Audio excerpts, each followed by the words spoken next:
Bonjour à toutes et à tous. Je suis très honoré de m'exprimer devant vous aujourd'hui et très reconnaissant envers Jean-Paul Chagnolot et toute l'équipe de l'IREMO. Nous discutions ensemble après l'intervention de ce matin et je trouve que l'une des grandes qualités de cet institut, c'est qu'on apprend à réfléchir ensemble. Et Jean-Paul Chagnolot est très humble quand il s'exprime. Il dit « Je vous soumets ça ». C'est une hypothèse d'analyse et puis vous en faites ce que vous voulez. Et travailler dans ces conditions est extrêmement agréable. Cela nous fait du bien. Donc merci. Alors, dimension religieuse des conflits au Proche et au Moyen-Orient, c'est un sujet délicat qu'il faut bien circonscrire. Je commencerai par un exemple simple qui est pris au début du mois de septembre de cette année, lorsque, à la suite de plusieurs discours d'Ali Khamenei, le guide suprême iranien, le moufti d'Arabie Saoudite, le grand moufti d'Arabie Saoudite, Abdelaziz Al-Elcheikh, a déclaré dans le quotidien Mecca: il nous faut comprendre que ceux-là, c'est-à-dire il désigne en fait les responsables du régime iranien, ne sont pas des musulmans.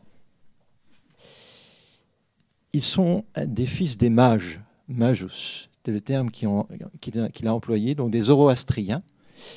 Et je cite encore, leur hostilité envers les musulmans est ancienne, elle menace les gens de la tradition et du consensus, c'est-à-dire les sunnites. Donc nous avons, il y a 4 semaines à peine, le plus haut responsable sunnite en Arabie Saoudite qui répond au plus haut responsable chiite en Iran en disant « vous n'êtes pas des musulmans. Vous êtes des zoroastriens et depuis des siècles, vous nous combattez, nous, les gens de la tradition et de l'accord. » On a donc une expression religieuse ici d'un combat qui se veut, tel que la personne le représente, extrêmement profond, pluriséculaire. La réflexion ou l'analyse simple consisterait à dire nous avons une illustration évidente d'un conflit sunnito-chiite atemporel qui n'a cessé de se perpétuer. Les choses, on va le voir, sont plus compliquées, mais elles n'empêchent pas de prendre en considération la profondeur de cet argument et l'impact que cela peut avoir sur des populations qui les écoutent.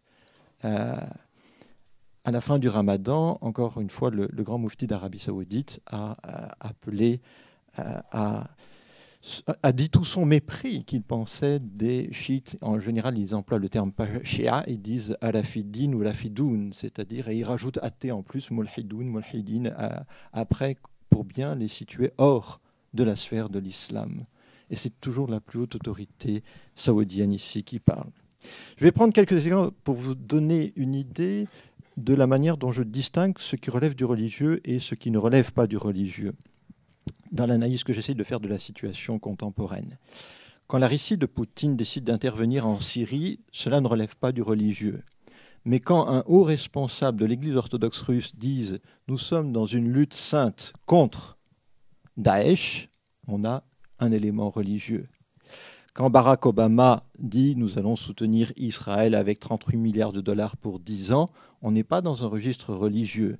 Et quand juste après, il met son veto à la décision du Congrès de pouvoir poursuivre l'Arabie saoudite ou certaines familles d'Arabie saoudite pour les attentats du 11 septembre 2001, et que le Congrès passe outre quelques jours après et dit « si, nous allons poursuivre avec des votes ultra-majoritaires », on n'est pas dans du registre religieux, mais chez certains, il peut y avoir une motivation religieuse, notamment chez certains membres du Congrès. Quand le président turc Recep Tayyip Erdogan décide d'intervenir militairement en Syrie, notamment contre l'État islamique ou contre les Kurdes, plutôt contre les Kurdes d'ailleurs que contre l'État islamique, on n'est pas dans un registre religieux. Mais quand un de ces hauts conseillers déclare qu'il faut considérer que le dernier sultan ottoman, le dernier vrai sultan ottoman, il y en a eu après mais il ne comptait pas, c'est-à-dire Abdulhamid II, doit être pour notre avenir une lumière, on est dans un discours religieux. Quand Israël demande à des colons de la colonie de Hamona de sortir, de quitter parce que c'est contre la Cour suprême a tranché et qu'ils ne peuvent pas rester sur place, on n'est pas dans un discours religieux et on n'est pas dans une action de type religieux. Mais quand ces mêmes responsables parlent de Judée et de Samarie pour désigner la Cisjordanie, on est dans un registre religieux. Et donc vous voyez que c'est ce qui est très important de prendre en considération. Il y a une série de motivations qui ne sont pas du tout d'ordre religieux, mais il peut y avoir aussi des motivations d'ordre religieux et il faut bien les situer et montrer qu'elles ont un pouvoir performatif. Elles provoquent de l'action et elles ont des conséquences, y compris dans le droit. Et le propos que je vous propose de tenir aujourd'hui vise à vous montrer, à partir d'un certain nombre d'exemples, comment dans les situations contemporaines du Proche et du Moyen-Orient, ceux qui portent le discours au nom de la religion, ce sera principalement la religion musulmane et la religion juive, principalement la religion musulmane, mais je prendrai quand même un certain nombre d'exemples dans le judaïsme. Si je travaillais sur le Sri Lanka, je vous parlerais du bouddhisme, ce serait la même chose. Ça a des répercussions et des répercussions importantes, profondes. Dans un deuxième temps, j'essaierai de vous montrer comment ça s'est transcrit dans le droit. Et dans un troisième temps, je vous montrerai comment, à travers un élément culturel, je vais prendre l'exemple des manuels d'enseignement, notamment les manuels d'enseignement d'histoire, ce discours-là est porté, est véhiculé et peut avoir un certain nombre de conséquences. Pour terminer mon introduction, je dois prendre la précaution de dire que dans les articles ou les interventions que je fais, je me trouve souvent face à trois interlocuteurs qui se méfient beaucoup de cette grille d'analyse. Ceux qui disent le religieux n'existe pas. Ce n'est que de l'expression politique d'un rapport dominé-dominant. C'est du lexique, vous l'avez entendu même ici, et ce sont des mots, c'est tout. Et puis derrière, l'important, c'est l'action politique et le renversement du rapport dominé-dominant. Il y a d'autres interlocuteurs avec lesquels je suis en débat qui disent le prescrit n'est pas très important. La seule chose qui compte, c'est la religiosité, c'est-à-dire la manière dont les gens vivent la religion. Mais ceux qui parlent au nom d'eux n'ont pas d'effet sur ceux qui vivent la religion. Je vais vous montrer, ou je voudrais vous montrer que si, ça, bien sûr, le religieux ou la religiosité ne colle pas sur le prescrit. Il y a toujours un écart, et cet écart, il est mouvant. Mais le prescrit a quand même il compte, ce prescrit. Et je voudrais vous montrer comment ce prescrit compte. Et puis, il y a une troisième catégorie d'interlocuteurs qui sont en désaccord avec ce que je vous propose, qui disent, mais le religieux est fondamentalement bon. Ce sont les hommes qui dévoient le religieux. Et je suis désolé, mais il n'y a pas de religieux sans les hommes. Alors, vous pouvez me dire que Dieu est bon, et à ce moment-là, l'historien ne peut rien dire. Quelqu'un qui dit Dieu est bon, l'historien ne peut rien dire parce que Dieu n'est pas, si vous voulez, un acteur de l'histoire directe pour lui. Dieu ne parle qu'à travers les hommes. Mais à partir du moment où on parle du religieux, eh bien, je parle des hommes qui sont en lien avec cette religion. Après, le jugement de valeur, bon ou mauvais, peu m'importe en tant qu'historien. En revanche, violent, pas violent, ça, je peux en parler. Et c'est ce dont je vais parler aujourd'hui. Alors, commençons par les conflits intra- ou intercommunautaires dans l'époque très, très contemporaine. Je vais faire de l'histoire immédiate. Et pour commencer, je vais parler de ce qui s'est passé à la fin du mois d'août à Grozny. Vous avez peut-être entendu parler de cette conférence de Grozny qui a rassemblé 200 oulémas sunnites, donc du monde entier, donc dans la capitale de Tchétchénie, sous le patronage du président tchétchène Ramzan Kadyrov. La question qui était posée au début de ce congrès était qui sont les sunnites ? Question extrêmement importante dans le temps contemporain, puisqu'il s'agissait de dire il y en a parmi nous qui se disent sunnites, mais qui commettent des actes violents. Nous voulons nous démarquer d'eux, c'est-à-dire nous voulons nous démarquer d'eux, nous voulons dire qu'ils se situent en dehors de la communauté des gens de la tradition et du consensus. Cette conférence, qui est liée à d'autres événements qui avaient eu lieu auparavant, mais sans aucun écho, a eu un grand écho. Pourquoi ? Parce qu'il y avait une personnalité importante qui a fait le discours inaugural, et cette personnalité importante était le Cheikh El-Azhar, Ahmed Tayeb. Ahmed Tayeb a ouvert le congrès, et il est resté jusqu'au bout. Et au terme de ce congrès, il y a eu 2 documents qui ont été publiés.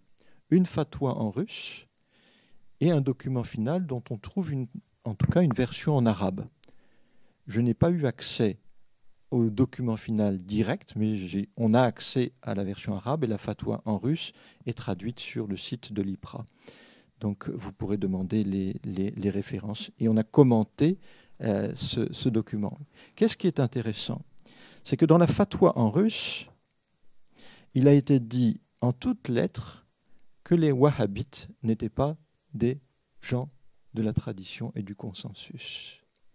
Et non seulement ils ont dit que les wahhabites n'étaient pas donc des sunnites, mais que les wahhabites étaient ceux qui se réclament d'Ibn Taymiyyah, ceux qui ne se classent dans aucune des 4 écoles juridiques sunnites, ceux qui ne sont ni asharites ni maturidites, ceux qui se disent salaf avec une conception dévoyée du salafisme dont Anne-Laure Dupont a largement parlé au cours de la séance précédente. Ils ont ajouté dans le rejet les ahbash, qui, pour ceux qui connaissent bien le Liban, se sont développés à partir du Liban, mais existent aussi en Ukraine et en Crimée, en France également, à Paris, à Marignane, à Montpellier, il y a des ahbash. Et ce qui est très remarquable, c'est que les ahbash avaient eux-mêmes été takfirisés, excommuniés par les wahhabites il y a 20 ans, et notamment par le cheikh Ibn Baz, c'est-à-dire la plus haute autorité wahhabite à ce moment-là. Donc ils ont à la fois tapé sur les wahhabites et ils ont tapé sur les ahbash de l'autre côté. Alors, ce document obéit à une logique interne à l'histoire russe, de la Fédération de Russie, et de l'organisation des musulmans de la Fédération de Russie, qui parlent au nom de l'islam à l'intérieur d'eux, et comment on peut dire que ceux-ci, il est possible de les condamner avec des arguments religieux. En un mot, la République du Daghestan avait passé une loi pour condamner les wahhabites, mais ils étaient incapables de dire qui étaient les wahhabites. Avec cette fatwa, ils peuvent dire, voilà, les wahhabites sont ceci, donc on peut poursuivre les wahhabites chez nous. D'accord ? Ça, c'est un aspect de la problématique. Mais il y a un autre aspect de la problématique qui est que, comme il y avait le cheikh Ahmed Tayeb, plus d'autres oulémas de l'ensemble du monde sunnite, le comité des oulémas d'Arabie Saoudite a dit « c'est impossible ce qui s'est passé, nous sommes sunnites, qui êtes-vous pour avoir fait ce que vous êtes en train de faire ?» Et disons qu'il y a eu une condamnation immédiate de l'ensemble du comité des oulémas sunnites depuis l'Arabie Saoudite. Et ils ne sont pas les seuls à avoir réagi. Le cheikh Qaradawi a également réagi, donc il représente l'Union mondiale des oulémas, et il a dit, se rapprochant des Saoudiens avec qui il est quand même plutôt en froid depuis l'été 2013, en disant c'est impossible d'avoir fait ce qu'ils ont fait, ils obéissent aux ordres de Moscou et ils servent, eux, les Iraniens et les queues des Iraniens d'ailleurs, c'est-à-dire le Hezbollah et les Houthis au Yémen. Et donc vous voyez qu'on était ici en pleine polémique confessionnelle, intraconfessionnelle, entre sunnites. Un cheikh sunnite koweïtien en a également rajouté une couche, Naïf El-Ajmi, et il a condamné ces sunnites de Tchétchénie qui étaient à l'origine du congrès. Et nous avons donc, dans les dernières semaines, une illustration d'une division et d'une crise extrêmement profonde parmi les sunnites dans le monde. C'est une crise mondiale et ça n'a pas cessé, encore au Maroc.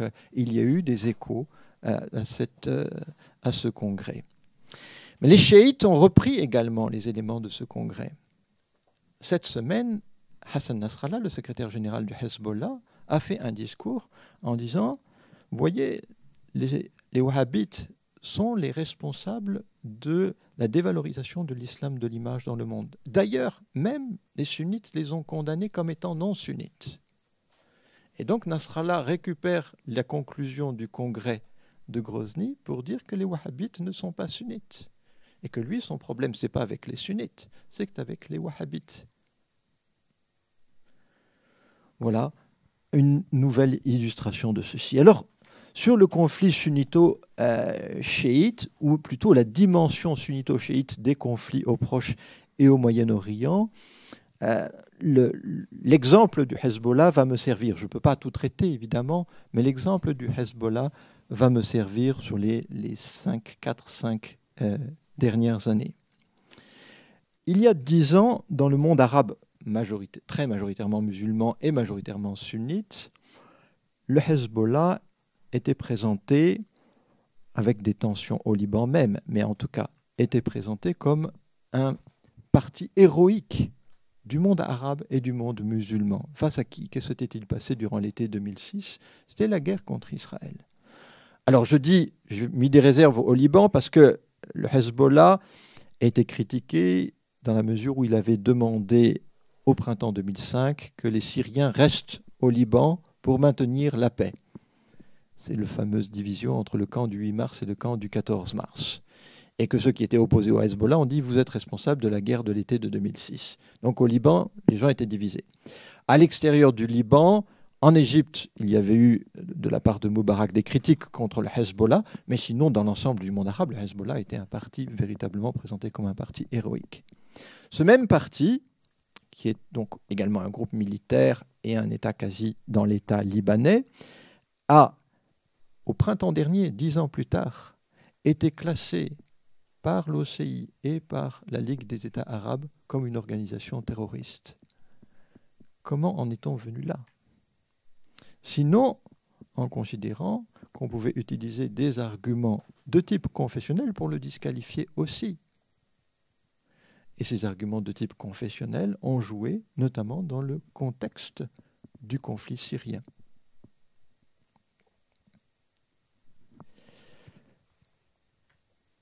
Alors, il y a de multiples accusations réciproques entre l'Arabie saoudite et ses représentants diplomatiques et Nasrallah par l'intermédiaire de ses discours réguliers pour dire d'un côté, vous n'êtes pas de vrais musulmans, et pour dire de l'autre côté, vous êtes ceux qui sont en train de déconstruire l'image de l'islam dans le monde.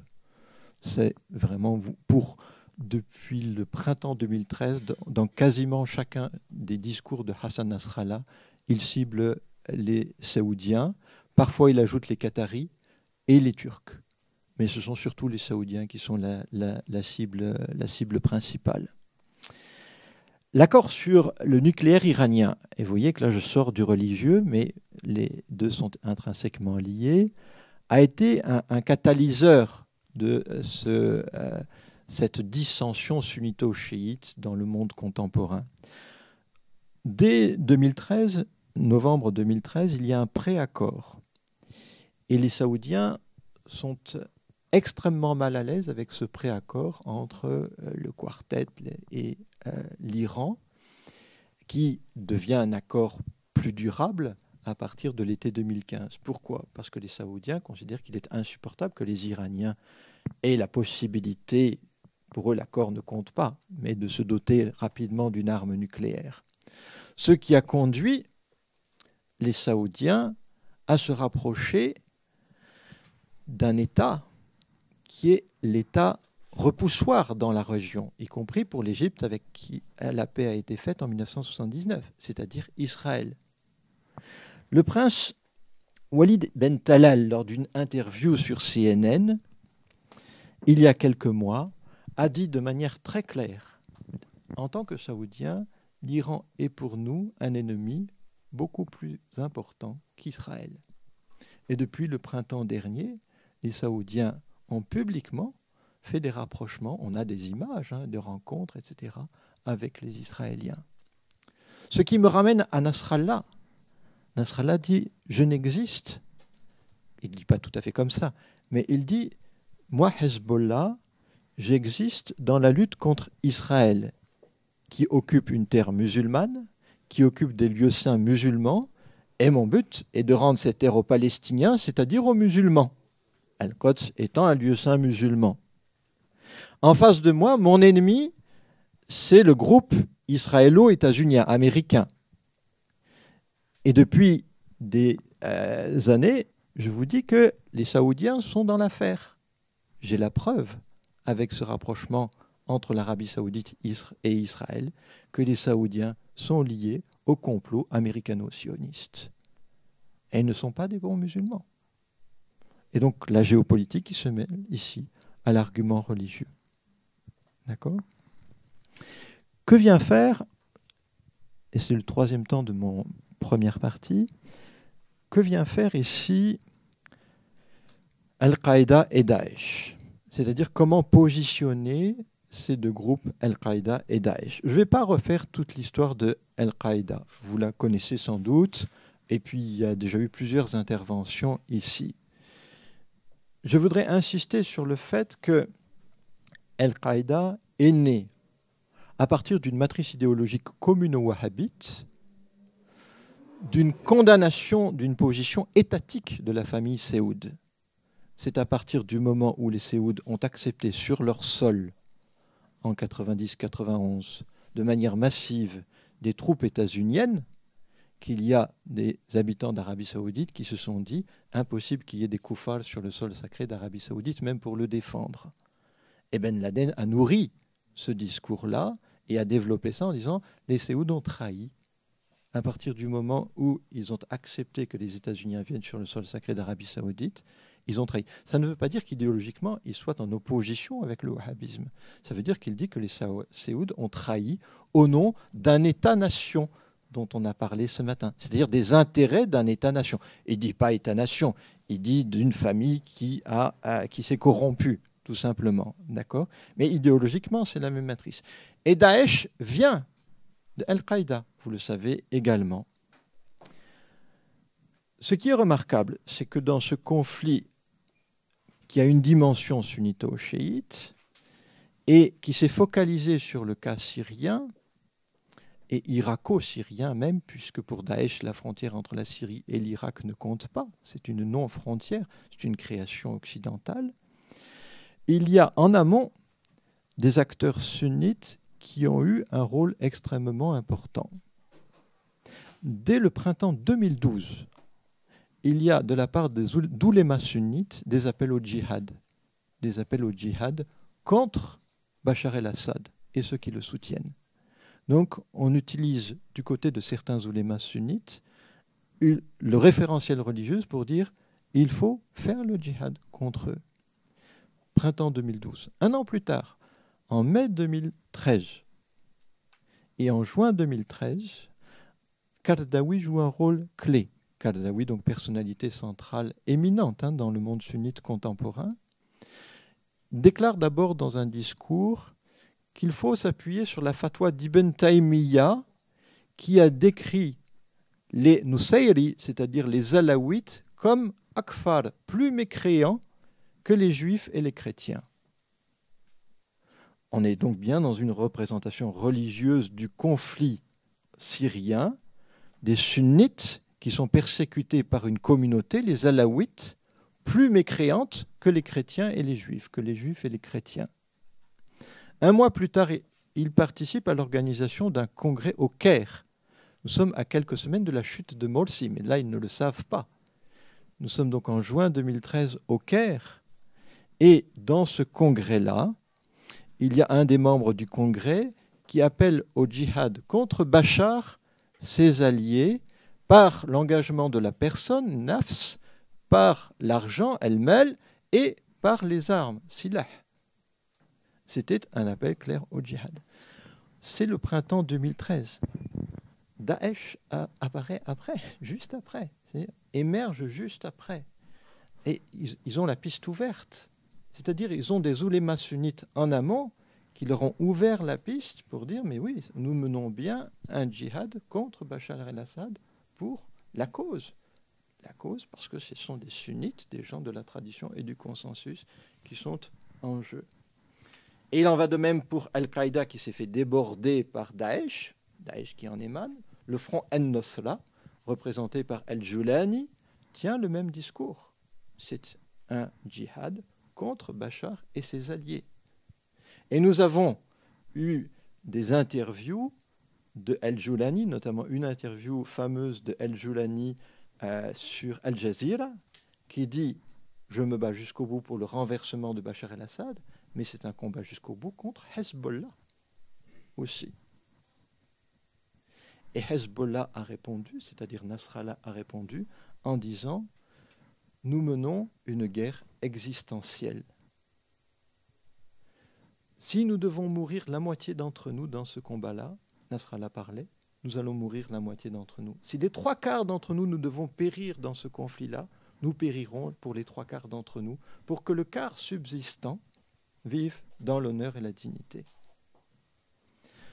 Si vous n'appelez pas ça un référentiel religieux dans ce conflit, je ne sais pas de quoi nous parlons, si vous voulez. Ça ne veut pas dire que tous les chiites sont d'accord avec Nasrallah, pas plus tard qu'hier.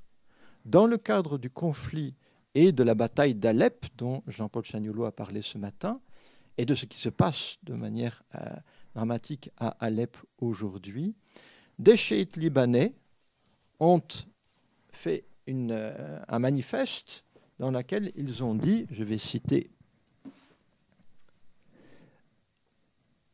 et il s'adresse à Nasrallah, « Ne jetez pas les bases de vengeance qui pourraient durer des siècles, ne soyez pas la cause de guerre ouverte contre une majorité sunnite et une minorité chiite dans le monde arabe. » Donc c'est un appel à faire cesser la bataille d'Alep en tant que chiite pour se désolidariser du combat existentiel, de la lutte existentielle que mène Nasrallah.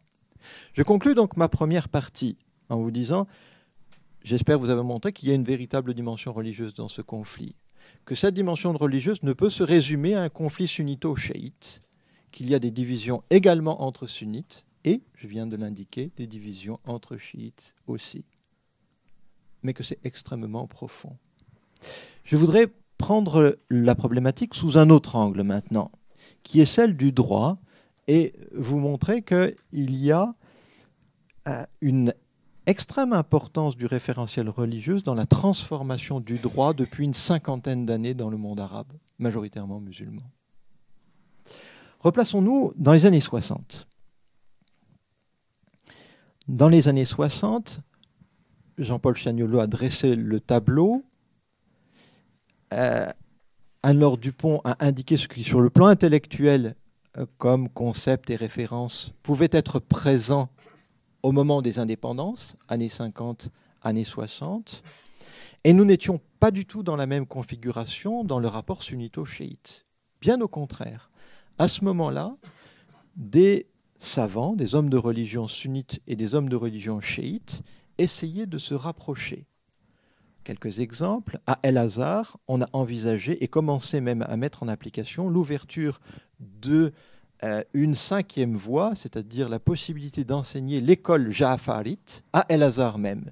Donc, dans ce temple, si je puis me permettre l'expression, du sunnisme de langue arabe, il était envisagé de dire que, à côté des Hanafites, des Malikites, des Shafi'ites et des Hanbalites, il était possible d'enseigner le rite ja'farite, c'est-à-dire chiite du haut des 6 mains. Il y avait au même moment des réflexions, notamment autour du cheikh chiite libanais Moussa Sadr, des réflexions pour dire il faut que l'on harmonise notre jurisprudence. Nous chiites, vous sunnites. Nous devons harmoniser notre jurisprudence. Il faut qu'on aille dans ce sens-là. Et puis, il y avait un 3e groupe qui cherchait à dire il faut faire une réponse islamique globale aux défis contemporains. Et les défis contemporains, c'est quoi? Ce sont les gauchistes, tous ceux qui se réclament du socialisme et autres, les libéraux, dont on a également parlé ce matin, bref, ceux qui ont vendu leur pensée à l'Occident, el-Gharb. Donc les partis communistes étaient visés, les partis libéraux étaient visés, et donc des hommes de religion ou des intellectuels ayant une formation religieuse disent il faut proposer une réponse islamique globale à ceux qui disent c'est un État de type socialiste qu'il faut et autres. Donc, vous voyez, de 3 manières différentes, nous avions ici des penseurs sunnites, des penseurs chiites ou des hommes de religion sunnites et chiites qui tentaient de se rapprocher, pas forcément de manière coordonnée, mais qui tentaient de se rapprocher. Cela a donné, une quinzaine d'années plus tard, notamment à El-Azhar, une proposition qu'on a oubliée. Malika Zeral a publié sa thèse il y a 20 ans, en 1996, Et elle rappelle pourtant l'importance de cette proposition. Nous sommes en 1977 à El-Azhar, et le grand cheikh El-Azhar, qui s'appelle Abdelalim Mahmoud, qui est de formation soufie, pour faire le lien avec la transition, avec l'intervention d'Anne-Laure Dupont, qui a soutenu sa thèse à la Sorbonne sous la direction de Louis Massignon, et qui a comme objectif de proposer une réponse globale et massive à tout ce qui est venu de l'Occident, dit « Nous devons, nous, musulmans, rédiger une constitution pour toute l'Oumma. » On rédige le texte, on la soumet aux savants dans le monde entier, aux savants musulmans dans le monde entier, et de proche en proche, ils devront chercher à d'abord la corriger si besoin est, et ils devront chercher à influer pour que les États dits musulmans adhèrent à cette constitution et qu'on ait une sorte de fédération d'États islamiques dans le monde. C'est 77, le début du processus. 78, le texte est fini. Vous pouvez le trouver en ligne encore aujourd'hui sur Internet, le texte de la constitution d'El-Azhar, le projet de constitution d'El-Azhar. Et Mahmoud meurt, le cheikh Mahmoud meurt juste après que le texte soit fini. Mais ce n'est pas ça qui compte. C'est que le texte a été diffusé. Il est centré sur un référentiel exclusivement musulman. Et musulman, c'est-à-dire qui rejette toute la codification de ce qui s'est passé entre le début du XIXe siècle, ou le milieu du XIXe siècle, et les années 60-70. Tout le droit pénal et autres qui s'est introduit d'abord dans l'Empire ottoman, dans l'Empire perse, et puis dans les États qui ont été constitués après l'effondrement de l'Empire ottoman, qui sont pétris de droits venus de l'Europe. Hein. La constitution iranienne dont vous avez parlé ce matin, elle se réfère à la constitution belge notamment, etc. Donc tout ça, il faut le rejeter, mais il faut avoir une codification uniquement de type islamique en refermant la parenthèse extérieure. Et avec comme éléments centraux l'immama, c'est-à-dire la référence, ça doit être les hommes de religion qui disent ça c'est conforme à la tradition et à la charia, et ça n'est pas conforme. C'est-à-dire l'organe clé, c'est l'imama. Il y a un État qui fonctionne déjà comme ça, c'est le Pakistan. Le Pakistan, dans sa constitution, a un conseil des oulémas qui doit valider religieusement toute nouvelle loi. Si le conseil des oulémas dit non, c'est une loi qui ne peut pas être considérée comme valide. Donc le principe, c'était de faire de l'organe clé, cet imama ou conseil des oulémas, c'est-à-dire le pivot, ce sont les hommes de religion dans l'État islamique. Que s'est-il passé ensuite? Le cheikh Abdelalim Mahmoud décède, mais ce n'est pas ce qui a fait que le projet n'a pas marché. Ce qui fait que le projet n'a pas marché, eh bien, c'est tout simplement la révolution iranienne. Nous sommes à la fin de l'année 78. En Iran, il y a des manifestations régulières.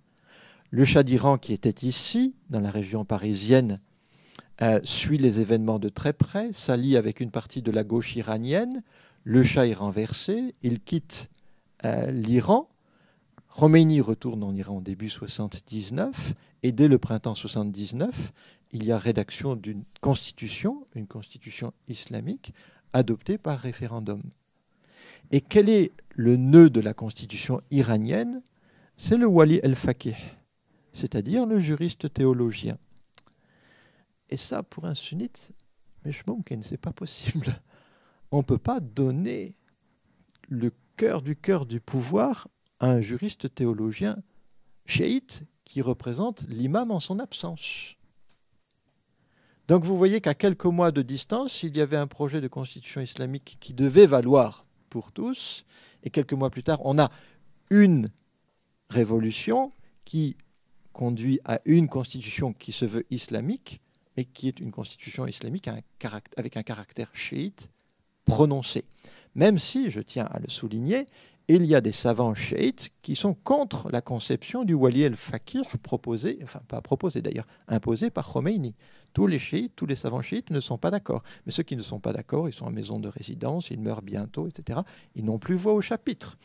C'est-à-dire que c'est bien le concept du wali al-faqih qui s'impose à ce moment-là. Alors, dans le monde sunnite, c'est un électrochoc, et notamment dans le monde sunnite arabe.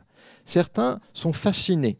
Je vais prendre un exemple, c'est le philosophe égyptien Hassan Hanafi, lui aussi formé en partie ici à la Sorbonne, il a soutenu sa thèse, et il fait partie des grands penseurs de la fin des années 70.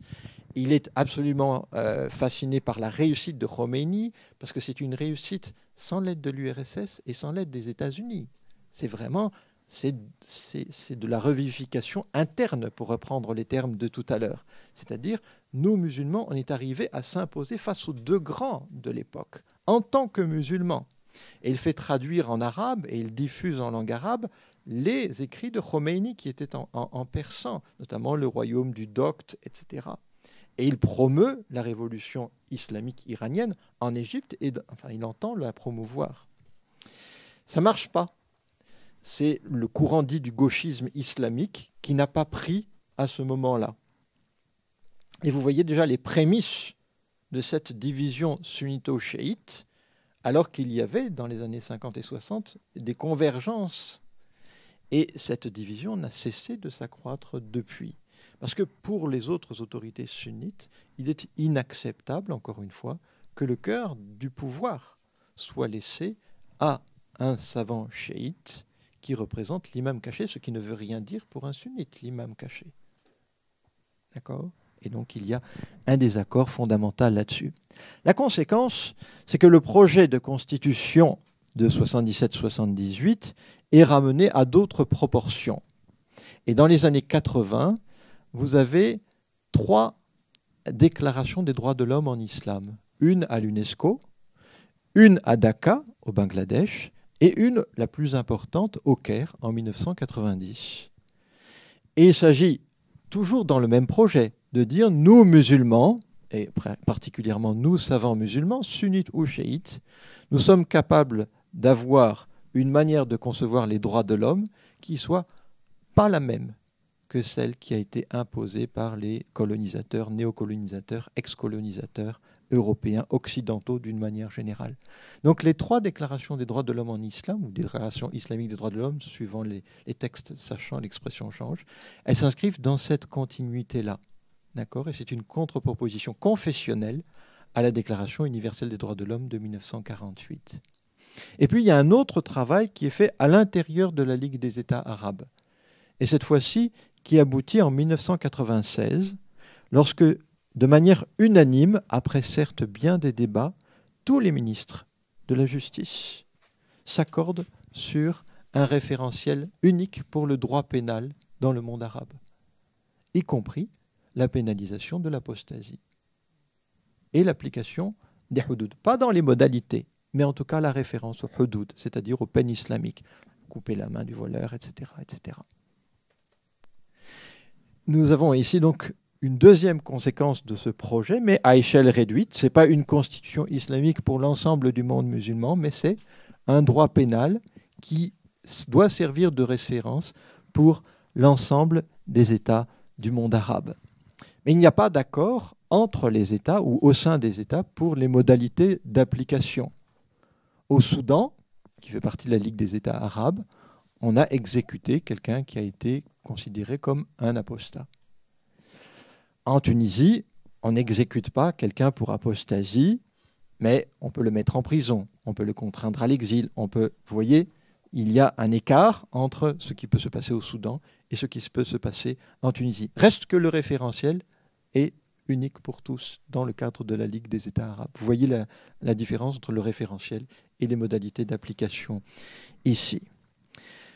Toute la question, c'est de savoir comment penser un État avec un référentiel religieux qui est au cœur du projet de constitution. Cette question a été posée aux chrétiens au XVIIIe siècle, surtout au XIXe siècle. Est-ce qu'il est possible de penser une constitution avec un référentiel chrétien, catholique, faire un État catholique, par exemple? Elle est posée ici aux musulmans. Et elle est posée également à Israël, c'est-à-dire à un État dont la population est majoritairement juive. Est-ce qu'il y a une constitution dans le cadre de l'État d'Israël? Non, il n'y a pas de constitution.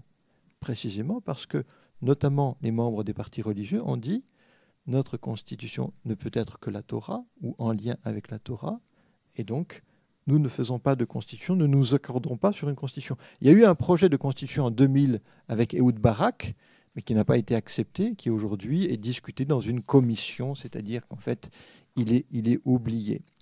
Dans tous les cas, que ce soit dans le cadre de l'État d'Israël ou que ce soit dans le cadre des États majoritairement musulmans, ces constitutions avec un référentiel religieux ou ces législations avec un référentiel religieux, Israël n'a pas de constitution, mais a un ensemble de lois avec des lois qui comptent plus que d'autres et qui ont un référentiel religieux, créent une inégalité entre ceux qui sont de cette confession et ceux qui ne sont pas de cette confession. Ceux qui sont de la confession de l'État qui a cette couleur confessionnelle ont plus de droits, y compris en Israël, vous le savez, que ceux qui ne sont pas de cette confession. Et il n'y a pas de moyen d'en sortir.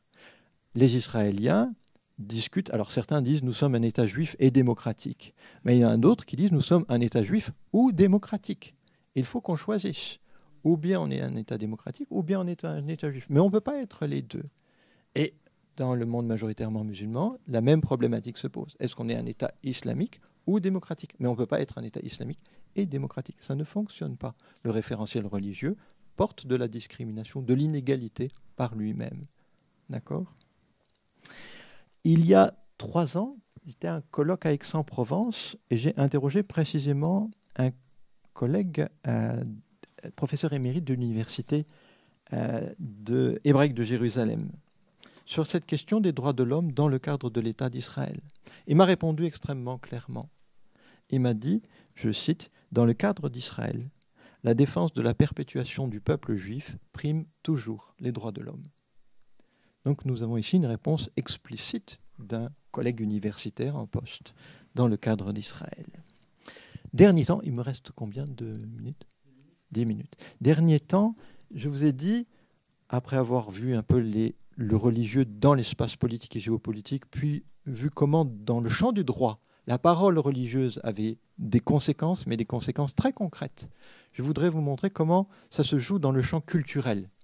Et comme je ne peux pas parler de la littérature, je vais juste prendre quelques exemples à travers notamment les manuels d'histoire et ou les manuels de formation religieux. Là encore, ou des essais, quelques essais qui ont fait polémique.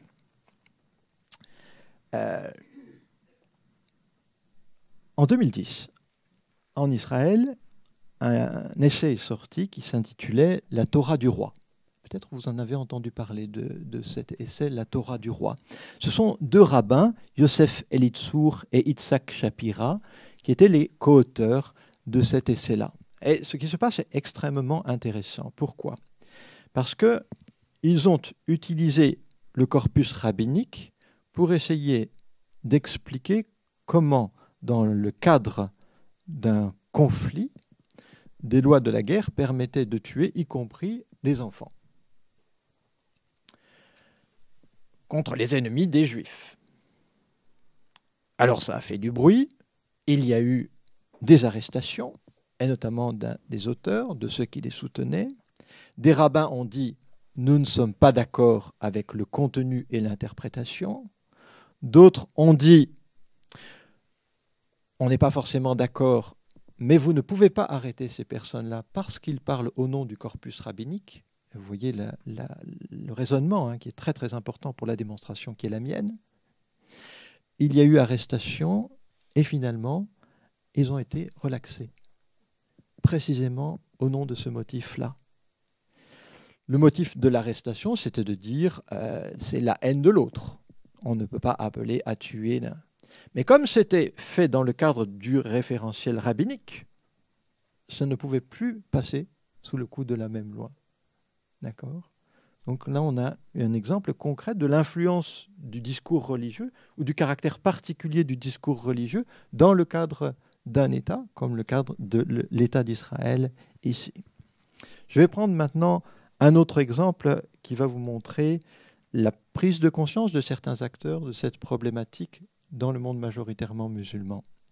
En décembre 2014, au moment même où le grand cheikh El-Azhar essayait d'expliquer pourquoi il ne pouvait pas takfiriser, pourquoi il ne pouvait pas excommunier les gens de Daesh en disant ils sont musulmans, ce sont des musulmans pécheurs, mais ils sont musulmans, parce que ce à quoi il se réfère, il n'a pas explicité comme ça, mais il sous-entendait que ce à quoi il se réfère, c'est le même référentiel que ce à quoi je me réfère moi. Sauf quand, par exemple, et c'est arrivé juste après, ils mettent dans une cage de fer un pilote jordanien musulman et qu'ils mettent le feu à ça. Ça, c'est pas dans le corpus des peines islamiques. Donc là, pour ça, il faut les tuer. Il a paraphrasé un verset coranique, il faut les tuer, les crucifier, etc. Donc pour ça, ça marche pas. Mais l'esclavage, je peux pas. Couper la main du voleur, je peux pas dire que ce n'est pas dans le référentiel, etc., etc. Donc au même moment où le cheikh Ahmed Tayeb organisait un congrès pour conclure que Daesh, les gens de Daesh, étaient des musulmans, c'était des musulmans pécheurs, mais restaient des musulmans, Abdel Fattah Sisi, à quelques jours près, réunissait des oulémas égyptiens et leur a dit « Nous devons réformer notre discours religieux, en tant que musulmans. Hein. Parce que si nous continuons, disait-il, nous, musulmans, on va se retrouver face au monde entier contre nous. Ça va être une guerre complète contre nous. » Alors, à l'extérieur, il y en a qui ont souri à ce discours-là. Qui est Abdel Fattah Sisi pour prononcer un discours comme ça? Il n'a pas de légitimité religieuse, d'une part, et sur le plan politique, il est l'auteur d'un coup d'État. Donc, il est doublement disqualifié pour parler de ça, pour parler de la violence et autres. Il n'empêche qu'il y a eu une action qui a été menée en Égypte, et cette action, c'est notamment une révision des manuels d'enseignement à El-Azhar. Il y avait eu une affaire quelques mois avant, un manuel qui était en cours à El-Azhar, et dans lequel le cheikh qui enseignait lui-même expliquait qu'il fallait tuer ceux qui ne faisaient pas leurs 5 prières quotidiennes. Donc c'était rigoureux, si vous voulez, pour le moins. Et donc cette affaire avait conduit à réviser le discours religieux. Quelques mois plus tard, le responsable du comité de révision des manuels d'El-Azhar a rendu son rapport et a dit « ça y est, nous avons terminé ». On a supprimé tout ce qui relevait des israéliates dans les manuels d'enseignement. Alors ça, c'est très intéressant. Les israéliates, dans la tradition musulmane, ce sont je résume, hein, ce sont les apports exogènes à la tradition musulmane pure qui ont été inclus dans la tradition musulmane par les juifs convertis à l'islam, notamment dans les premières décennies. Donc on parle de israéliates. Et donc le responsable du comité a dit, ce qui était impur finalement, c'était ces apports exogènes, on l'a enlevé, maintenant tout va bien. Je vous avoue qu'on n'a pas encore pris le temps de travailler sur ce qu'il y avait dans les manuels avant et ce qu'il y a dans les manuels après. Donc on ne sait pas ce qui a été enlevé. Mais le discours public a été celui-ci, tout le monde a été rassuré. En fait, non, tout le monde n'a pas été rassuré avec un discours comme celui-ci. Je vais prendre un autre exemple pour vous montrer l'importance que ça a au niveau des acteurs centraux dans le monde majoritairement musulman de langue arabe aujourd'hui. L'été dernier, au Maroc, et je sais qu'il y en a ici qui suivent de très près l'actualité marocaine. Le ministre de l'Éducation a fait la proposition suivante.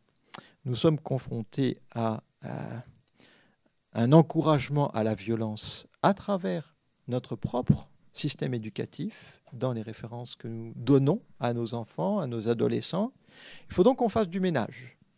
Et on va faire du ménage, alors, en faisant référence au hadith qui invite au vivre ensemble, au pardon, à une meilleure relation avec les non-musulmans notamment. Donc ça, c'est le premier travail qu'il faut faire. Et puis, deuxième travail, on pourrait non plus nous contenter d'une éducation islamique, mais d'une éducation religieuse à l'école. Tarbiya diniya et tarbiya islamiya.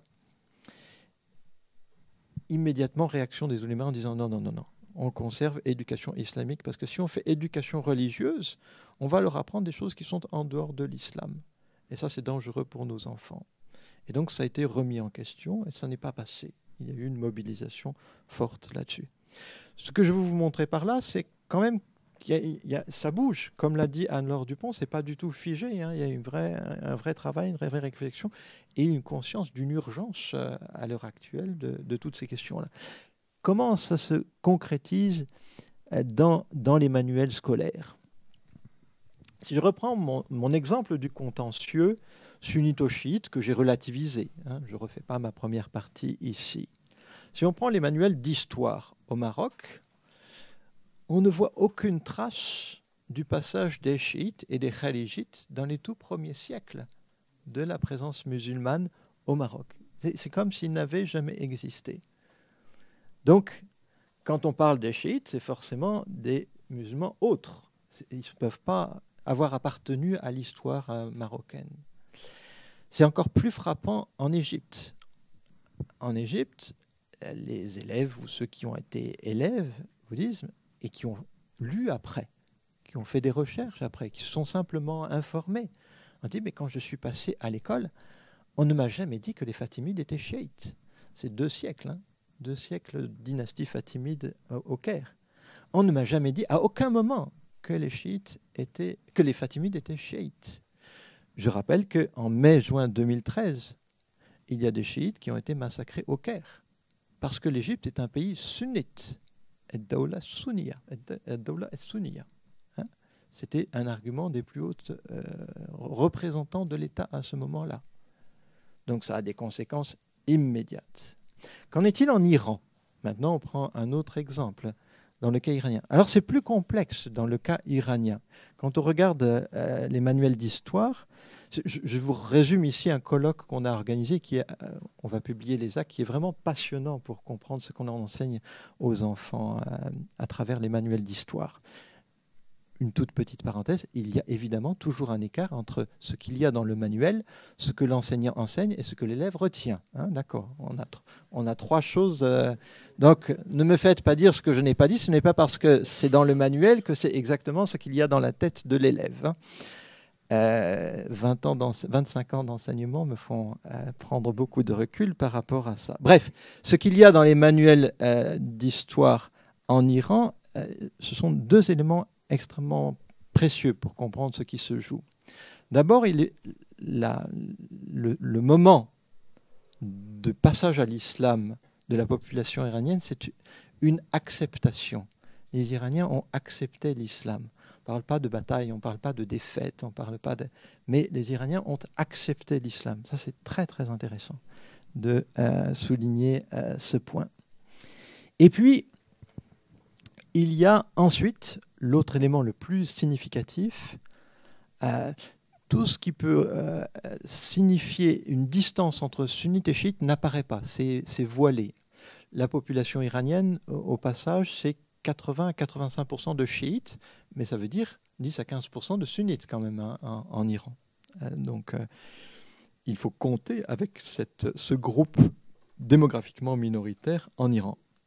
Ce qu'il y a cependant dans les manuels, c'est, je cite, « La prise du pouvoir des ennemis de l'islam, tels que les Omeyyades, rend nécessaire la présence des imams et aujourd'hui celle du guide Wali et Faqih. » Donc vous voyez, à travers cette simple citation que je viens de vous faire, on vous explique que après Ali, il y a une prise de pouvoir par une dynastie, les Omeyyades, qui est une dynastie usurpatrice et qui a ensuite dévoyé l'islam et qui implique de se rattacher aux imams qui n'ont plus eu le pouvoir. Alors on ne précise pas si c'est 5 imams, 7 imams ou 12 imams, selon les différentes branches du chiisme. Mais ça implique, et on arrive à l'époque contemporaine pour les chiites iraniens, qu'aujourd'hui, nous, Iraniens, nous nous référons aux juristes théologiens.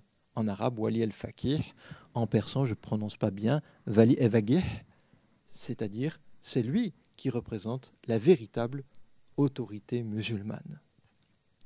Je vous donne un dernier exemple, cette fois-ci pris dans les manuels de formation des militants du Hezbollah. Avec Anis Trissa Khachadourian, nous avons publié un ouvrage en 2010 sur le Hezbollah, dans lequel on avait présenté une partie des citations les plus remarquables des manuels de formation des militants du Hezbollah. Et il y avait 2 pages sur El-Adou, l'ennemi. L'ennemi, c'était le juif. Le juif depuis les tribus juives de Médine qui ont trahi le pacte avec Mohammed selon la tradition, jusqu'à Israël. Ça, pas de surprise. Mais El-Adou, c'est aussi Yazid, c'est-à-dire le fils du fondateur de la dynastie Omeyyade qui a massacré Hussein à Kerbala. Et vous voyez, tout se comprend, tout est logique. Depuis Ali, premier imam ou pour les sunnites, 4e calife, depuis Ali, il y a eu une usurpation du pouvoir par les Omeyyades, donc par les Abbassides, donc par tous ceux qui se réclament de cette continuité-là. Et en face, nous avons les imams, puis depuis l'occultation des imams au milieu du Xe siècle de l'ère chrétienne, il y a ceux qui représentent l'imam en période d'occultation, c'est-à-dire les clercs chiites, les hommes de religion chiites, avec aujourd'hui à sa tête le juriste théologien, le guide suprême iranien. On a bien une dimension religieuse, là. Vous voyez, c'est très concret, c'est très fort. Alors je conclus. Premier point de la conclusion, on pourrait dire, tout ça, ça se passe au Proche et au Moyen-Orient, c'est loin. Non, ce n'est pas loin.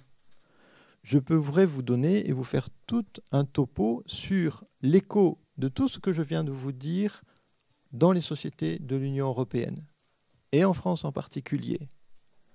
C'est sur des chaînes et dans certains propos, des conférences que vous trouvez en ligne partout. C'est-à-dire il y a un écho de tout cela, et sur le droit, et sur la référence au droit, et sur le conflit sunnito-chiite qui est présenté de manière très simplifiée, etc. On retrouve tout ça ici. C'est le premier point de ma conclusion. On pourra discuter sur certains noms si vous le voulez. Donc ce n'est pas éloigné de nous, c'est ici. C'est dans le cadre de la société française, par exemple. Deuxième point, et je voudrais insister en particulier sur ce deuxième point. Il y a toujours un écart entre le prescrit et le vécu. C'est-à-dire que nombre de musulmans ne s'estiment pas engagés par les appels au djihad, les appels à la haine du sunnite ou du chiite. Et donc, soyons attentifs. J'ai dit, je vais vous parler dans le cadre de cette intervention de ceux qui prescrivent, de ceux qui parlent au nom d'eux. Mais j'ai bien conscience, et j'insiste là-dessus, que beaucoup de musulmans ne s'estiment pas engagés par ça. Il n'empêche que ça travaille. Ça travaille et les musulmans et les non-musulmans parce que c'est partout. C'est partout et en permanence. Le troisième point, eh bien, c'est la question de la règle du jeu pour une cité. Au plus profond du plus profond, dans les conflits qu'il y a au Proche et au Moyen-Orient, la question qui est posée, on peut certes parler des enjeux économiques, du pétrole, de la question des ventes d'armes, etc. C'est pas ça qui est au cœur de l'inquiétude profonde. L'inquiétude profonde, c'est nous qui vivons là, dans cette région-là, quelle est la règle de la cité que nous voulons pour nous? Et nous sommes déchirés entre 2 modèles. Un modèle du passé, par exemple, si on dit que c'est le modèle mohammedien à Médine, même si certains, comme Ali Abdelazek, ont dit que Mohammed n'a pas voulu fonder d'État, etc., il y a toujours des personnes qui disent, mais si, on a un référentiel là-bas, dans le passé, ou un référentiel exogène, la démocratie libérale parlementaire, qui nous a été ou bien imposé, dont les principes et certains éléments nous ont été imposés dans le cadre colonial, ou que certains de nos ancêtres ont récupéré, mais c'était dans le cadre colonial, et nous avons donc une difficulté avec ça. Modèle exogène dans le passé, modèle exogène dans l'espace. Je vous remercie.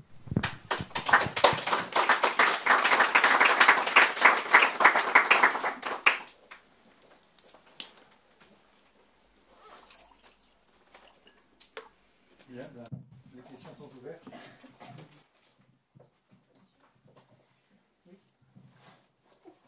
Oui, pour en revenir à Israël, est-ce que vous croyez qu'il n'y a pas une opportunité qui a été loupée au moment de la déclaration d'indépendance, alors que le parti travailliste était dominant, pour effectivement élaborer une constitution laïque dans ce pays. Oui.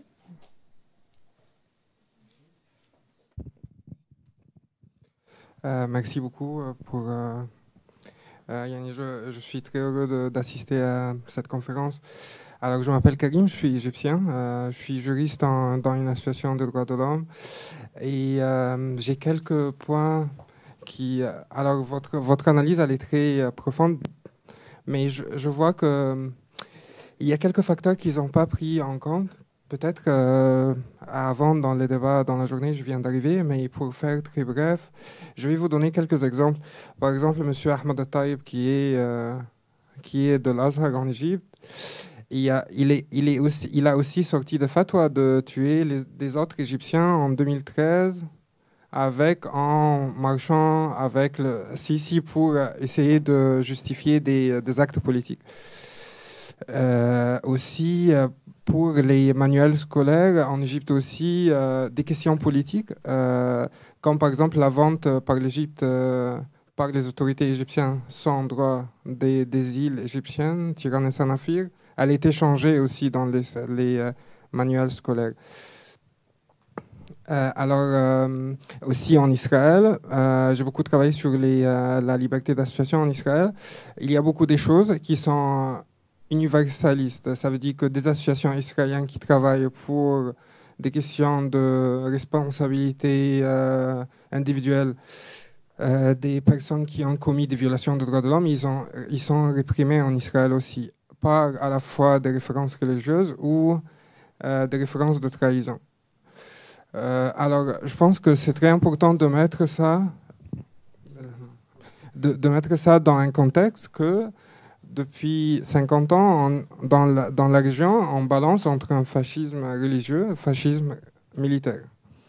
Et alors ça s'accompagne avec une oppression physique sur la population, toutes les personnes qui vont s'opposer, mais aussi une oppression morale et culturelle parce que là, il y a un contrôle de masse, une manipulation, conditionnement. Alors, c'est les personnes, à travers l'oppression physique, ils vont pas, des groupes qui ont des points de vue alternatifs, ils ne vont pas l'exposer à la sphère publique parce qu'il n'y a pas un espace public libre qu'ils peuvent s'exercer.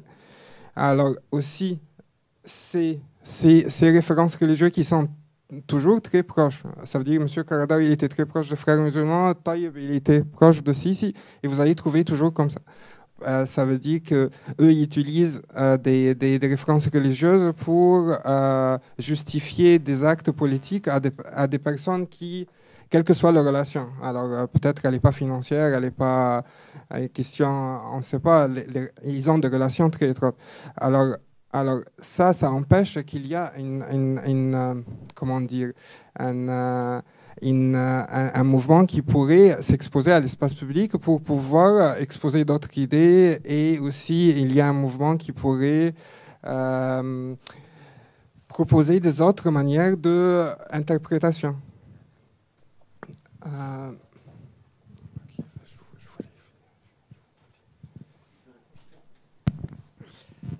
Donc sur le premier point, deux éléments. D'abord, Herzl, quand il a écrit l'État des Juifs, c'est le titre du livre, il ne faut pas dire l'État juif, mais l'État des Juifs, c'est-à-dire l'État pour les Juifs. Il a dit, il faudra que les rabbins, on les laisse dans le coin, c'est-à-dire ils ne soient pas au cœur du jeu du futur État pour les Juifs. Ben Gourion a lu Herzl, il l'a même rencontré, etc. Et enfin, il raconte ce récit-là. Et il est tout à fait conscient de l'enjeu en 1948. Mais il y a une priorité. Je veux dire, quand, dans la nuit du 14 au 15 mai 1948, il proclame l'existence de l'État d'Israël, la priorité, c'est immédiatement de répondre à l'offensive qui vient de la part de 5 États arabes. Et il faut en même temps construire l'État en même temps qu'il se défend. Et il doit négocier avec notamment un parti religieux. Et ce parti religieux dit non, pas de constitution. Et donc, pour faire vivre cet État dans le contexte de la guerre qui, a posteriori, est la première guerre israélo-arabe, il accepte ce que lui disent les religieux, c'est-à-dire de ne pas adopter une constitution qui serait une constitution de main d'homme. Et depuis, il n'y a jamais eu de constitution en Israël. Donc, vous parlez de, je crois que vous avez utilisé le terme occasion manquée, il y a eu cette volonté et cet refus de la part d'un des partis clés dès le début. Et depuis, les partis dits religieux ne veulent pas en entendre parler. D'accord. Sur ce que vous avez dit, monsieur, alors, j'ai bien précisé que mon propos portait sur un aspect du problème. Je n'ai pas traité et je n'ai pas prétendu traiter de l'ensemble des difficultés, crises et problèmes du Proche et du Moyen-Orient aujourd'hui.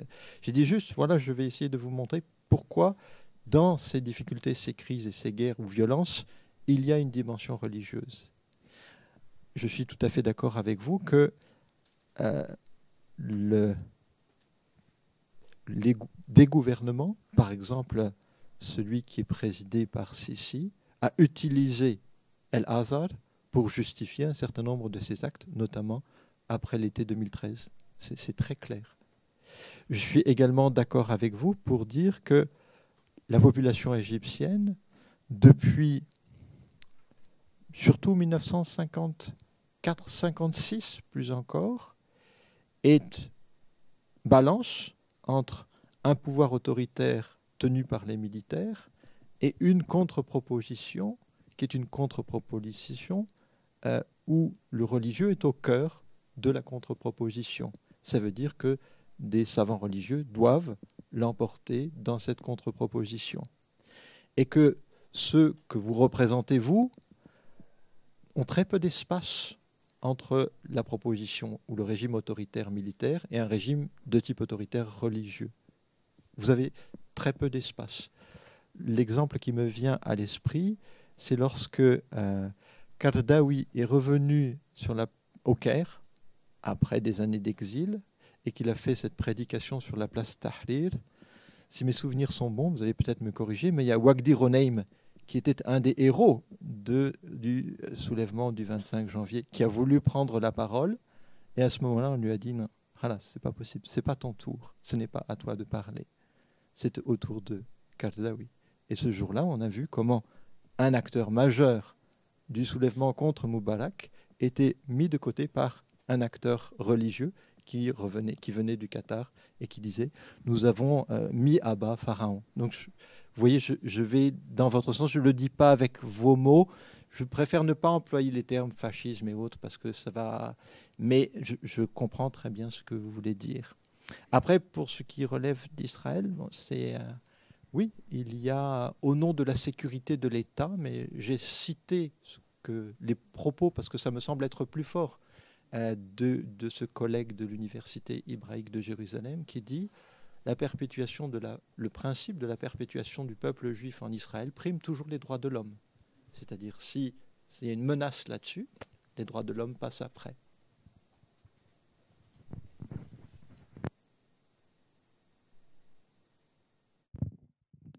Merci. Merci beaucoup d'avoir évoqué cette tentative de réforme au Maroc. Le ministre Belmokhtar a lancé ce projet qui a été contré par d'abord les enseignants, en particulier les inspecteurs. Il y a une pétition qui a regroupé au moins, je crois, une cinquantaine d'inspecteurs. Et quand on regarde un petit peu le cursus de ces gens, comme ça, pris au hasard, un échantillon, ils ont tous été formatés à l'école qui a reçu un lessivage magnifique dans les années 70-80, quand les autorités de l'époque ont supprimé l'enseignement de la philosophie, ont nettoyé l'histoire et d'autres sociologie. Les enseignants qui enseignaient ces matières ont été mis dans un placard, ils étaient payés d'ailleurs, et on a introduit à forte dose l'arabisation version wahhabisation. Et les inspecteurs et les fuqaha, enfin vous dites les ulama, enfin du fiqh, enfin étaient des gens formatés dans ces écoles qui ont été wahhabisés. Vous voyez. Et je rappelle juste un très bon numéro de Tel Quel, juillet 2009, intitulé « Comment le Maroc a été islamisé ». Il y a une excellente enquête qui se termine par des extraits des manuels scolaires destinés aux élèves de l'école primaire et secondaire, avec un volume horaire, je crois, qui dépasse le volume horaire des mathématiques. Alors, vous apprenez dans ces extraits de manuels des choses qui donnent froid dans le dos. Je ne veux pas entrer dans les détails. Si vous voulez l'article, je vous l'enverrai, mais ça donne froid dans le dos. Ce qui fait dire à quelqu'un, une fois on discutait sur cette question de la wahhabisation des esprits dans ce pays, comme d'ailleurs en Égypte, en Algérie, eh bien, je résume par ceci, il n'y a pas à se plaindre. Le dicton marocain dit que quand c'est ta propre main qui te gifle, il ne faut jamais pleurer. Alors, je vous remercie. Je vais essayer de réagir sur 2 points. Je comprends très bien ce que vous avez voulu dire. Je pense qu'il faut se méfier un tout petit peu de ce terme de wahhabisation, qui, on le comprend, chacun ici comprend ce que ça veut dire, mais ça évite de saisir la profondeur de l'enjeu. Si on dit wahhabisation, il faut montrer que ce sont des savants qui ont été formés à Médine, entre autres dans l'université Ibn Saoud, etc., qui sont revenus. Et il faut le prouver, cette wahhabisation. À mon avis, c'est pas à mon avis, c'est-à-dire qu'il y a des courants convergents, notamment celui du wahhabisme, mais celui des banaïtes, des fréristes, rejoignent très fortement. Tout à l'heure, Anne-Laure Dupont a parlé de Rachid Rida. Ce qui est remarquable, c'est que dès la fin des années 20, le début des années 30, les textes de Rachid Rida, ils sont subventionnés par les Saoudiens. C'est-à-dire que même si les Saoudiens n'ont pas voulu que les frères soient chez eux, on a une convergence de pensée ici entre les partisans de Hassan al-Banna et Rida étant intellectuellement proche de Hassan al-Banna à la fin des années 20, au début des années 30, et les wahhabites. Je veux juste dire, ne simplifions pas en utilisant simplement le terme de wahhabisation, ce qui ne veut pas dire qu'il n'y ait pas une action directe aussi par des éléments financiers très concrets. En revanche, et c'est le 2e point, vous avez parfaitement raison de dire que dans les années 70 et au début des années 80, dans plusieurs pays du monde arabe, il y a eu création de départements d'études islamiques pour faire contrepoids au département de sciences humaines et sociales, c'est-à-dire philo, socio, histoire principalement. Et que l'enjeu, c'était qui a l'autorité de parler et des origines de l'homme et des origines de l'islam. Principalement, c'est sur ces 2 points. Et je travaille depuis 5 ans avec des collègues historiens marocains, et on est vraiment sur ces questions-là et sur ces enjeux-là. On met des cours en ligne, mais on voit bien qu'il y a des tensions fortes au sein des universités, précisément sur ces... Un historien, qui est un de mes collègues ici, quand il parle des origines de l'islam, ne parle pas en tant qu'autorité musulmane qui dit la tradition musulmane, mais son collègue du département d'études islamiques, lui, il parle comme ça. Et leurs discours ne se rencontrent pas, et même ils se confrontent fortement. Je vais rajouter un point. Nous avons le même phénomène, ou un phénomène analogue en Israël. Vous avez dans les universités des départements d'histoire universelle et départements d'histoire du peuple juif. D'accord ? Et ça crée une schizophrénie. Vous apprenez l'histoire universelle d'un côté et vous apprenez l'histoire du peuple juif de l'autre. Ce qui crée après des polémiques autour de l'archéologie, de l'existence d'Abraham, de David et de Salomon, etc., etc. Et des enjeux très concrets sur le tombeau dit des patriarches et autres. Donc oui, je vais dans votre sens de ce point de vue-là. Il y a un enjeu institutionnel absolument fondamental, mais ça appuie ce que je viens de vous dire. Juste un petit mot, on a fait venir des enseignants, mais en masse. On a fait venir d'Égypte, de Jordanie, je sais de quoi je parle, et beaucoup d'élèves appartenant à des classes issues de milieux très très modestes ont été obligés d'abandonner l'école parce qu'ils ne comprenaient rien à cette langue étrangère. Parce qu'au Maroc, on ne parle pas l'arabe oriental. Et les mêmes qui ont introduit ces réformes ont envoyé leurs enfants dans les écoles américaines et françaises. Et je vous dis, on a fait venir en masse les enseignants, on n'a pas envoyé en Arabie ou ailleurs, hein. Oui. Les masses de Jordanie et même du Soudan. Oui, mais vous voyez, vous dites Égypte, et c'est intéressant parce que ça montre que c'est pas simplement le wahhabisme, c'est plus compliqué que ça. Et le courant frériste, j'ai essayé de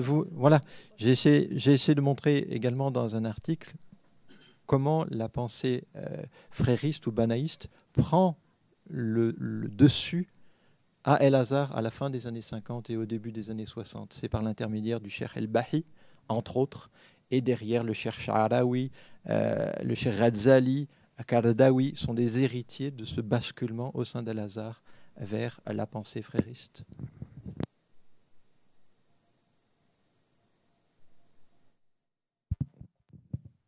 Je voudrais juste prolonger ce que vient de dire monsieur à propos donc, du Maroc.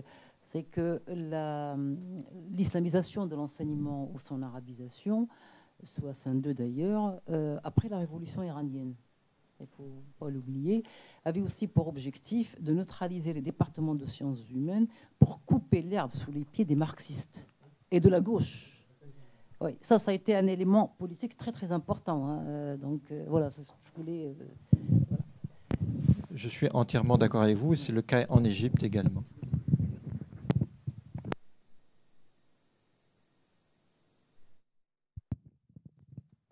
Excusez-moi, j'ai deux encore points très rapides. Excusez-moi.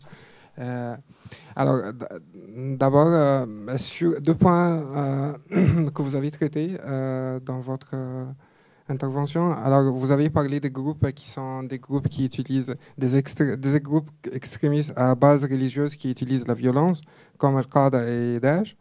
Mais aussi, c'est très important, comme l'explication historique, de mettre en contexte, comme dans le contexte religieux et les références et comment ils utilisent ces savants qui sont très proches des politiciens qui utilisent des formes d'oppression physique et morale.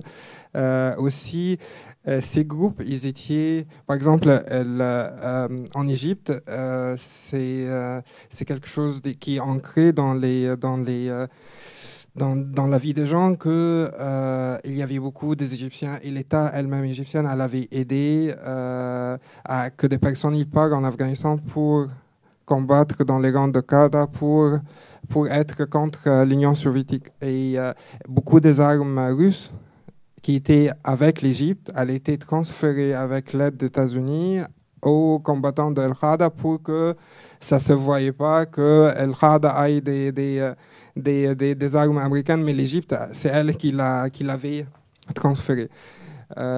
Et aussi, quand on parle de Daesh, c'est très important de voir le contexte en 2014-2013 et voir qu'est-ce qui se passe en Irak et qu'est-ce qui se passe, par exemple, dans d'autres pays comme la Syrie, la Libye, et le contexte d'absence d'état de droit, d'oppression religieuse et militaire, et aussi maintenir la population dans certains conditionnements. Et dernièrement, pour finir, aussi, c'est très important quand on parle que c'est pas loin des personnes qui vivent, par exemple en France ou en Europe, ces problèmes. C'est sûr que c'est très lié. Il y avait, par exemple, comme dans l'histoire, des liens très, très étroits de culture, des choses positives, aussi les choses négatives, ils se partagent.